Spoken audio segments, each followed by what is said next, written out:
And we are back to do another sparring breakdown video. We've got Luke Howard on in the white.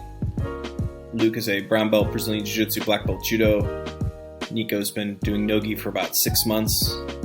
Full-time strength and conditioning coach, real high-level strength and conditioning coach. We see these guys come out, getting a nice little scramble on the feet. Luke manages to jump on the back after a quick takedown. Starts working his way in for a nice RNC. So let's kind of look at what Luke did there early on. Luke doing a really nice job let's go back just a little bit more. So yeah, you see Nico pick up a nice single right at the start. And you see Luke doing a good job kind of reaping that leg behind, and then between the legs he manages to tip Nico over and start looking on a choke from a crucifix position. And as Nico retreated to kind of roll away, this is what allowed him to kind of come in and pick up this easy RNC.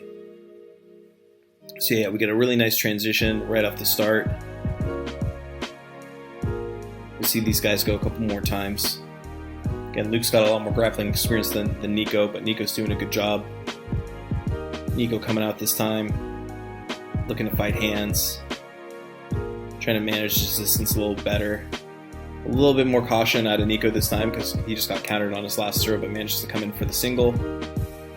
Luke countering the single with a guillotine attempt, but Nico doing a good job framing on the hips, staying away, really chasing that single down.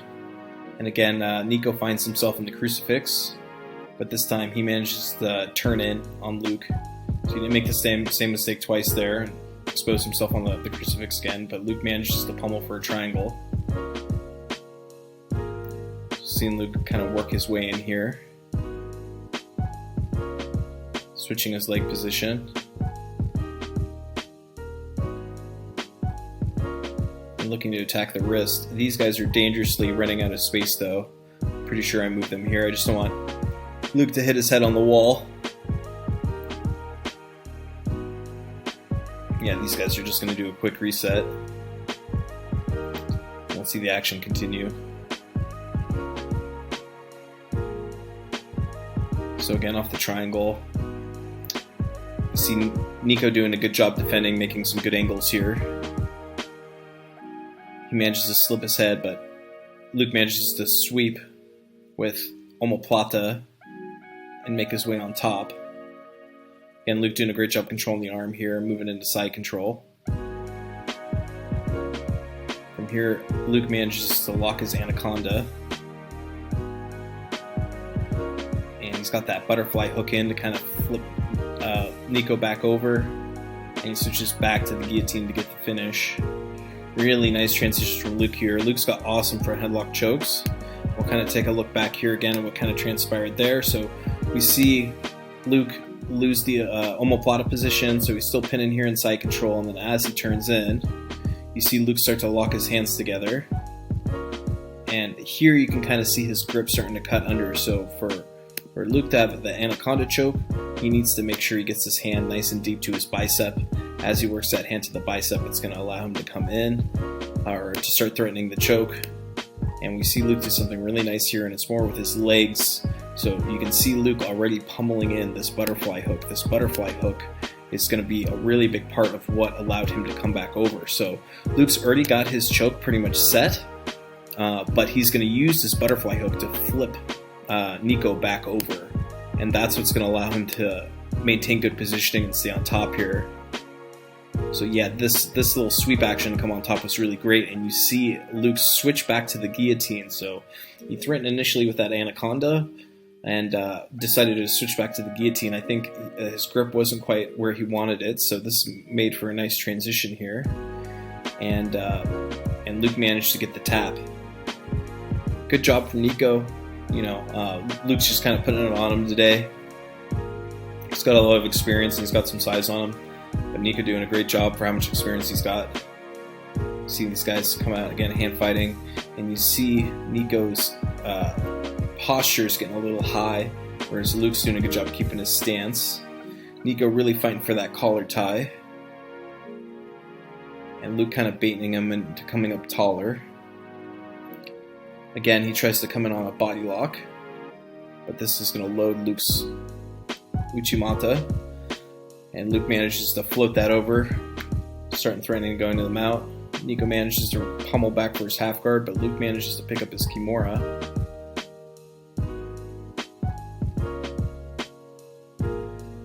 So yeah, from here Luke manages to free his knee.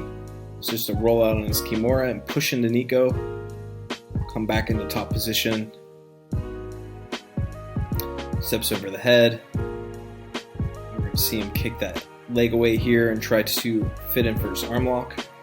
Again, Luke taking his time here, starts diffusing his defense, attacking at the wrist. Luke manages to pry the arm and finish the armbar. So again, nice transitions here. Let's go back just a little bit. So from the rolling Kimura, let's kind of talk about some of the stuff that Luke's doing here. It's really good. So you see this is kind of like the critical point. You can see Nico's starting to lose the knee line, right? Like this knee line is essentially what's going to allow Luke to attack the Kimura or not. If Luke can get his knee freely through this hole, then he can attack Kimura. If he can't get it through the hole, he's got to stick with passing. So Luke's going to manage to get that knee through the hole, and you can't really see from this angle, but he's using his knee here against Nico's hip, and that's also what's helping him pry and get the space he needs to free that foot. Yeah, you can see the knee kind of working in. And from here, Nico opens his guard. So as soon as Nico's guard's open, Luke knows he can just roll, and through that roll, you can see Luke doing a great job of controlling with the Kimura. You can see his grips, he's not using his thumbs, and he's pushing into Nico here. This is probably one of the biggest details people miss about the Kimura is the push back into the body. So now all he has to do is continue to run his legs around in a circle, and he's going to win that top position. So we'll kind of watch this play out. So there's the turnover, and you can see already as Luke moves the knee on belly, it's going to make it easy for him to transition into this armbar. Again, he's staying tight here, steps that leg over the head, and now we can start falling back. Again, that foot driving through at the hip. And you can see Nico doing the right thing by defending the arm, but Luke is just attacking the hand here. So essentially what Luke's doing is he's attacking the weak part of the defense here, which is going to be Nico's wrist. So by pulling his hand in towards him, it's going to essentially kind of wrist lock him a little bit. And this is going to make him let go and move his arm. So as this happens, Nico doing a good job, still managing to keep some wrist control here. But you can see Luke still attacking, and then as soon as he gets his forearm under the wrist, this is such a strong positioning here for Luke that all he has to do now is pull back, and he's going to for sure always win the armbar. So he gets that wrist under control, starts pushing away, and there's the armbar finish. So yeah, really nice scramble by Luke. We've got about a minute left in this round, so we'll see if there's anything else that happens.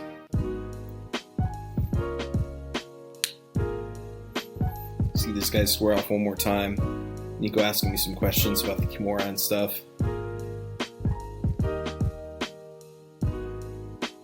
So yeah, we see them go one more time. Again, Nico getting a little bit more hesitant there.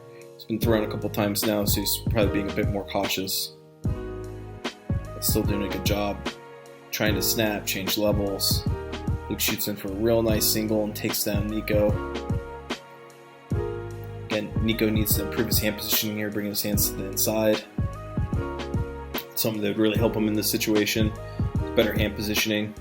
So just to freeze real quick, and this is something I see quite a lot out of beginners, is they end up giving up bad position, but then they keep their arms on the outside, and like this is a prime example. Like this headlock here is not going to help him. If anything, it's going to help Luke set up either an armbar or a Von Flue choke. So we'll kind of see where this goes from here.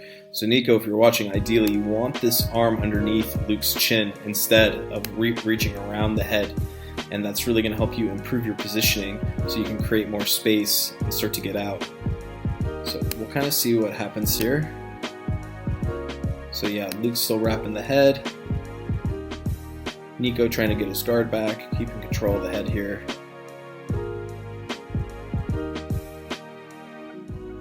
Not managing to get much going.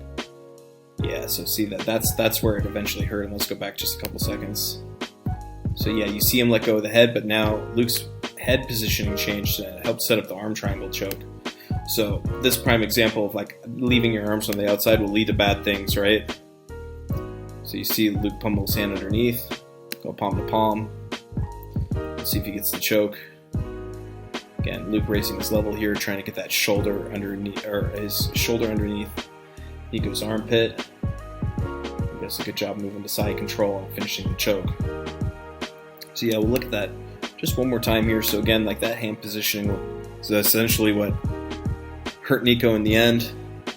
You can see him trying to make a frame there with his hands, but Luke just doing a good job keeping control here. It's such a hard position to beat, and you can see, again, like Luke's shoulder just driving down into this part of Nico's armpit. It's really what's going to make everything really difficult for him, especially at that angle, right? Like the higher Luke lifts his hips up, and the more he drives down, the easier it's going to be for him to get underneath the chin with a lot of pressure and force. So it would be a hard thing for Nico to beat. He does the right thing and taps. Anyways, I hope you guys like this breakdown. If you guys have questions or comments, feel free to leave them. And thank you for watching. Make sure to like and subscribe to my channel.